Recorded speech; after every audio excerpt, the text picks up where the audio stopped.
when I first got in, gang, when I first got in this business, when Andy showed me this business, before he showed it to me, I was just yearning for an opportunity.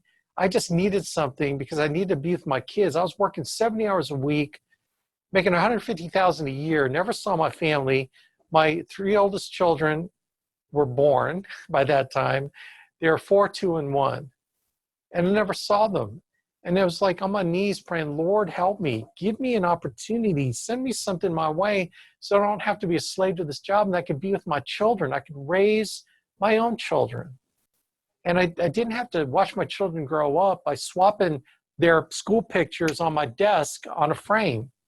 Man, what a way to watch your children grow up. I wanted to be there for them. I wanted them to see me as an example because I was around them all the time. And so I was praying on my knees. 2 weeks later, Andy Albright calls me up and says, hey, Bo, I think I got something for you. And Andy and I knew each other since '93 in the Amway business. We both made the Ruby Direct level. We had a couple hundred people in each of our organizations come into major conferences 4 times a year. And we were making about 75, 80 grand a year. It's kind of small beans, but that was like 25, 26 years ago. Yeah. About 25 years ago. So the value of $1. So maybe today's dollars, we're making 100 something. But, I still had a job. I couldn't quit my job at the time. That's how we knew each other. And we got to fall in love with them because they're just really good friends of ours. We're like cousins. Like he was in one group, and we're another group. We had the same upline. And we just really enjoyed each other. I knew Andy was always going somewhere, man. This crazy North Carolina accent, which is about 2 octaves way higher than it was, than it is today. And he was just so fired up about life and what he was doing in the Amway business. So that's where we got to know him. And then November '99, he calls me and said, hey, Bo, I think I got something. And at that time, I didn't know he quit the Amway business. I was still in it. And he said, I think I got something. You interested in making some money, real money? And I said, absolutely.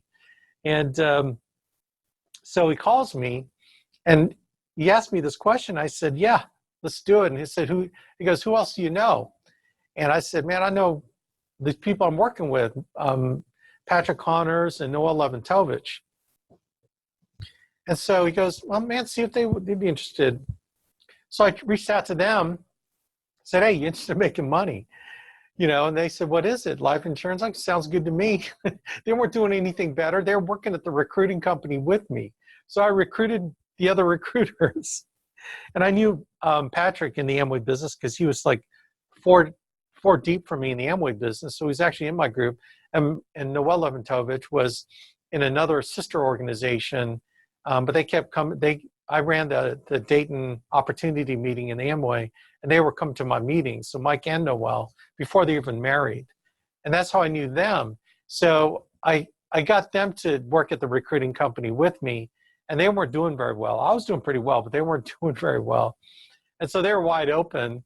And thank God they trusted me. Thank God they said, yeah, I think this might be a great opportunity. They thought, man, anything Alex is doing. And I told them, Andy Albright's doing this. Let me tell you about Andy Albright. I don't think Noel really knew him then. I knew Patrick knew of him, but didn't know him that well. And it's like, whatever this guy does, he'll make it happen.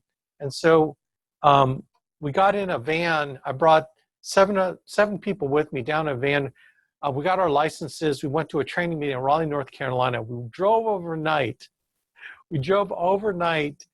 To get into this first training meeting. And we were with another company back then. We call it the Starter Company, American Classic Agency. And Andy Albright was fired up, man. We all sat in the front row. We were all in this front row. We all had like contracting in front of us. And I saw Andy across the aisle from me, and he was doing this, man, just pantomiming how fired up. Yes.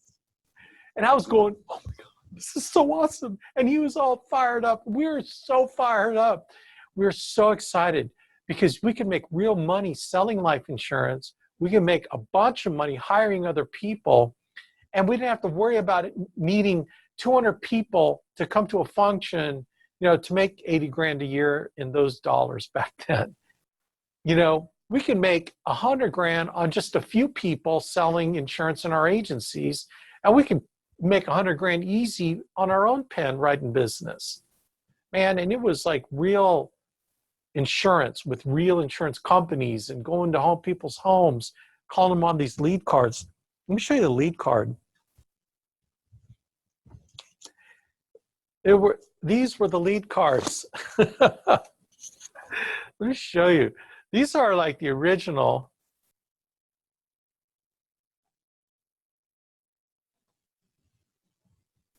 These are the original lead cards. We got the ink card. See, they actually wrote on this. Julie Shelton, female, date of birth 8/76/1950. Call anytime. This is her phone number. And so I called, and you see all those notes? That's what we used to do. We used to write on the notes, put everything about her. Okay? I mean, these were the lead cards. Check these out, man. This person. You see all my notes. These were like the leads back then. Anyway. So we went down to this training meeting. It was 3 hours. It was only 3 hours. And they showed us how to sell life insurance using a script on how to book appointments. And there was a short script on how to do the in-home appointment. We didn't have an ATM or nothing back then. We just, we wrote the process down a little 3x5 card, and we just made sure we followed it. And we were closing sales, man. We got back in January 2000. I will never forget. This is how it was, man. I had about 7 agents that I brought on.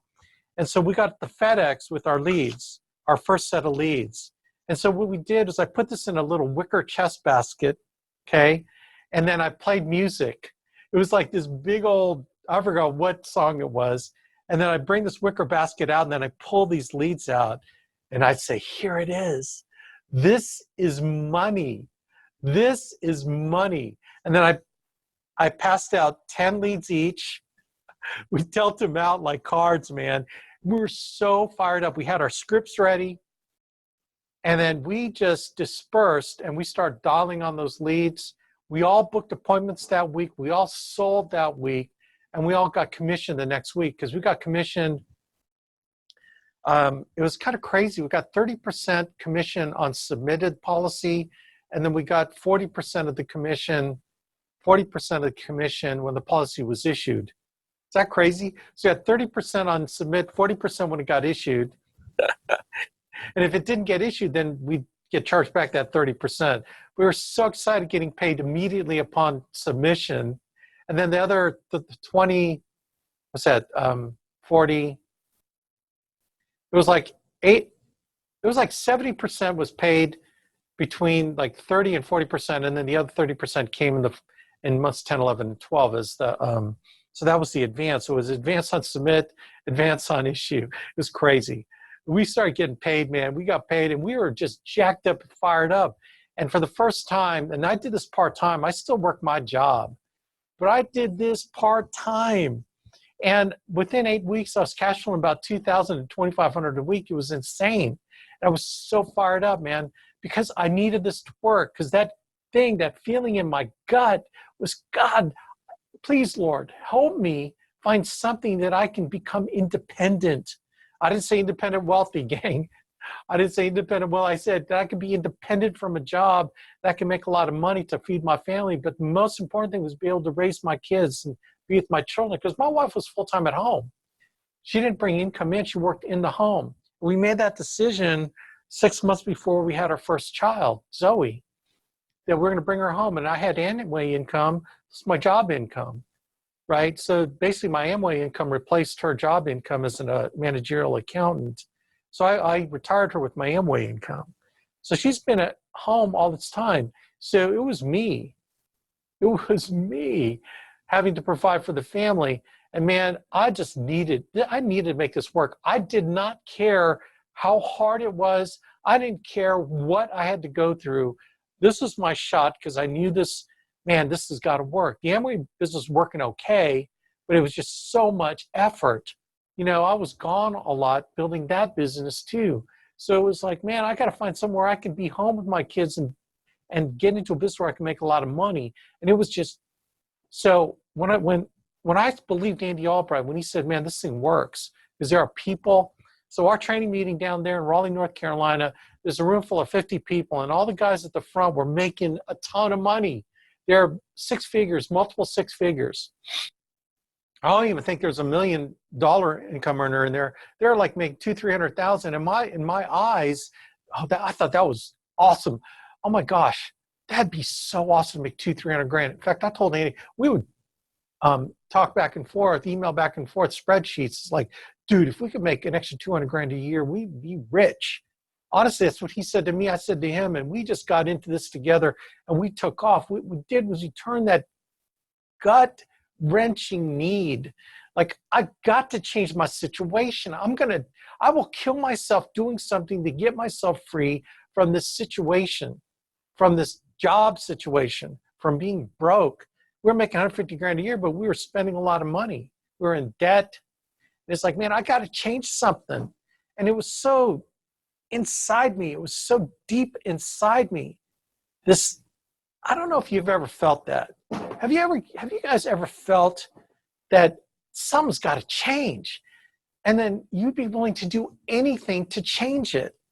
See, when I got in this thing, man, it wasn't how few calls can I make, right, to make a lot of money. I never measured how little can I do to get the most.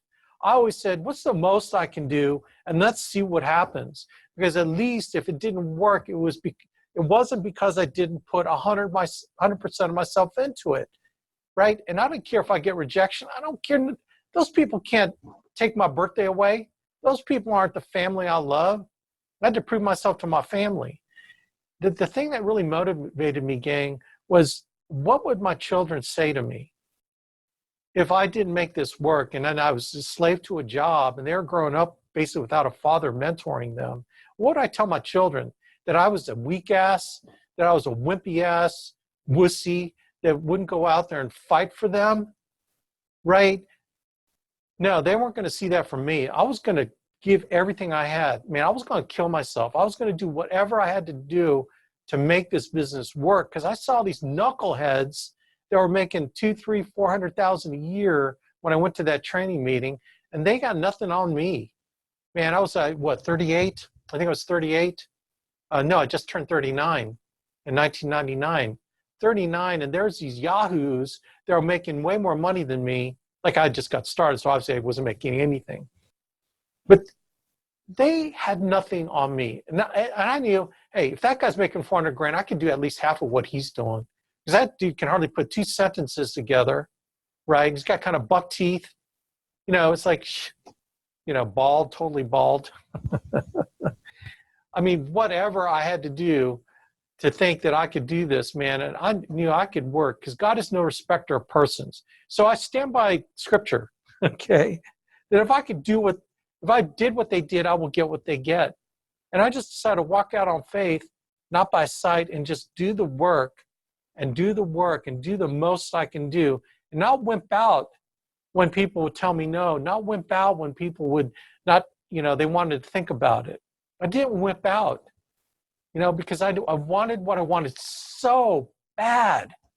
So when, by the end of February 2000, I felt like, man, I could really make this thing work. I asked my wife, honey, can I quit?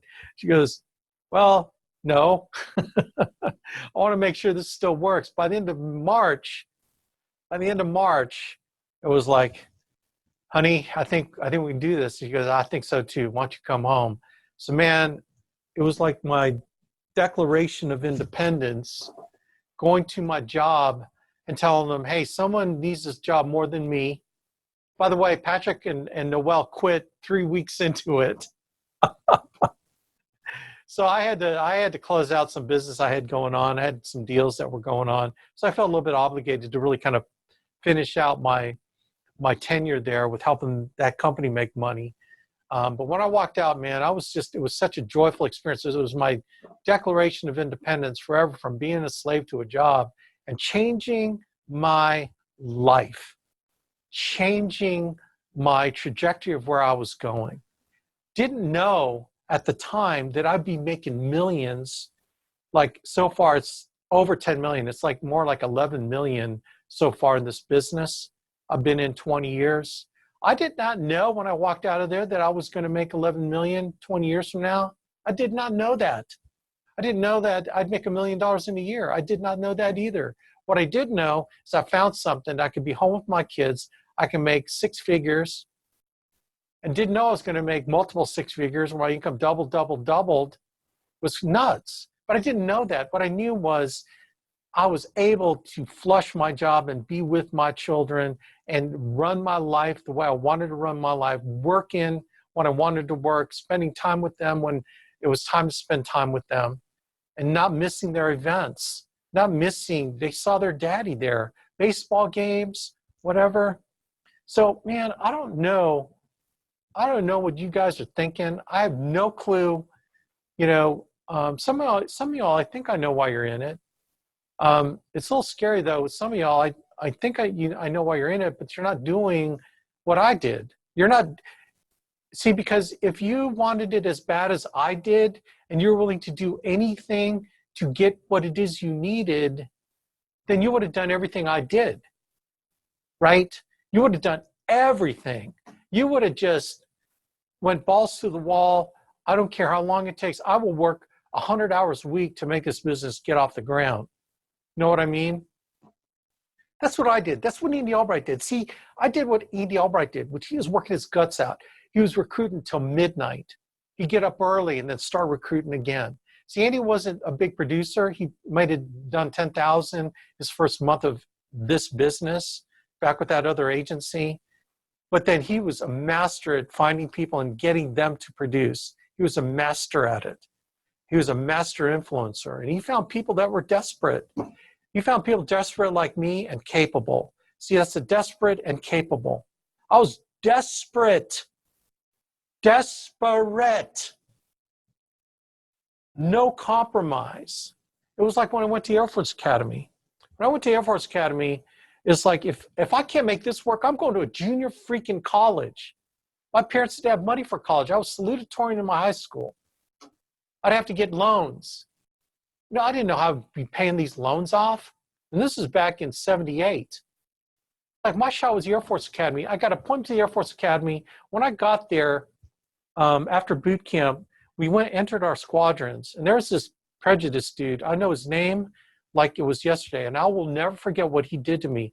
Me and my other classmate, we were freshmen, doolies.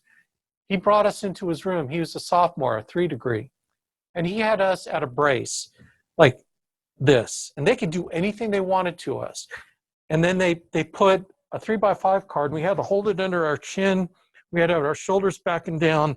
And we were at a brace for 3 hours. And they were asking us questions and reciting knowledge. And we were sweating.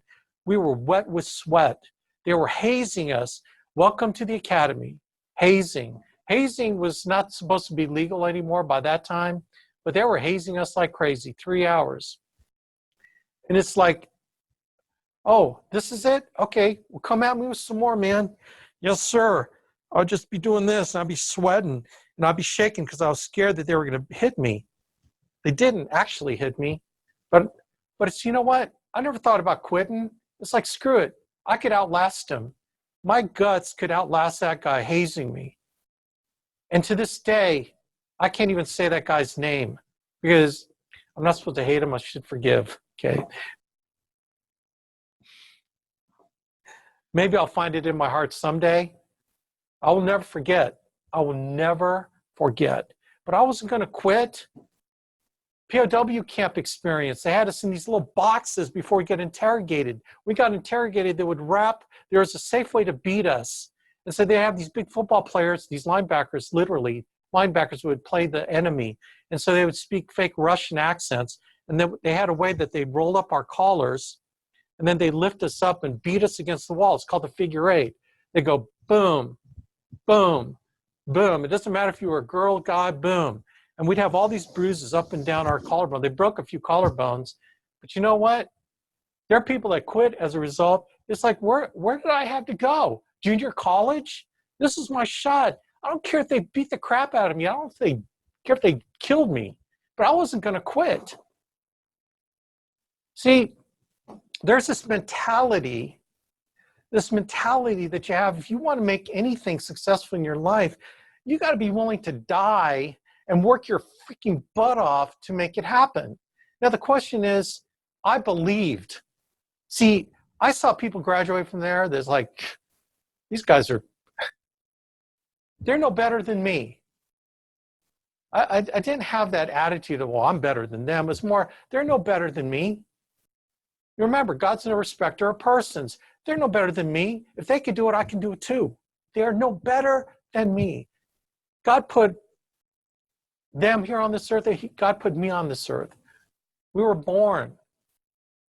You know, we might have had different backgrounds, different situations, but you know what? If they could do it, I could do it. I always believe that, right? In this business, you got to figure out what you believe. Are you going to believe in you, or are you going to believe what everyone says about you? They don't think you can do it. See, you got to understand who you're listening to, man. If you don't listen to people that believe in you, then what the heck, man? How are you going to make it? Because you need to listen to people that tell you they believe in you, that you can do this thing. And I'm saying, I believe in you, you can do this thing. Does that make sense? Because I can do it. Do you see how that works? If I was able to do it, and I'm no better than these knuckleheads, well, then I'm no better than you. See, make no mistake. I am no better than you. I have just worked my butt off because I wanted something bad enough. What you got to find out is, what is that why? Why are you doing this? And what do you want so bad that you're willing to die for? Like, seriously, that you're willing to give your 100%, gut it out, and do everything you can do to get it. Whatever the circumstance. I've always had that in me. You got that I have. You got that. You figured that out. You're no better than me, man. You can do things way faster than me, better than me. You'll be able to sell way better than I could sell, because you want something so bad, you're willing to do everything you can do to get it. Now, what do? We've told you so many times. It's all in the books that Andy's written. 8 Steps to Success. It's all in the freaking books, man. It's all in these books here, right? It's all in the functions. What you think a function is just for us to have a party? No, the function is for you to remember why you were doing this, where you are going to give everything, that you would just die for what it is you want, that yearning in your gut. Do you remember that? Do you remember any time in your life where you had that yearning in your gut that you wanted something so bad? Was it when you were a kid for that Christmas gift? Or were you saving money for that thing that you wanted to buy, and so you got a newspaper route so you can go buy that thing? I don't know. I don't know how far you have to go back. Was it when you're dating your wife and you do anything to win her hand? I don't know. And if you never had it, God, please, I hope you have it. I pray that you have an opportunity that wants something so bad, and it's not money, but you want it. It's in your gut. It's that feeling that you're willing to do anything to make it happen, because it's survival. You want it so bad. You know that your life will be infinitely better if you can work and get it. Does that make sense? Man, I pray that you find that, because if you don't, there are 98% of the people are dead or broke by the time they're 65. 98%. Only 2% can retire in any financial dignity, right? I think the 2% have that thing in their gut, and then they got the motivation and the work ethic to go get it. The other 98%, man, they're like a fish floating in a stream, letting the stream take them down. They're no better than a dead fish floating on the water. Like, seriously, I'm not kidding. Anyway, I don't know why I went off on that. I don't know. Show me, don't snow me. Show me, don't snow me. What you do is so much louder than what you say. What you do is so much louder than what you say. See, I saw Andy Albright. I heard what he said, but I'll watch what he did. And what he did was way more than what he said. He don't brag. I just watched what he did.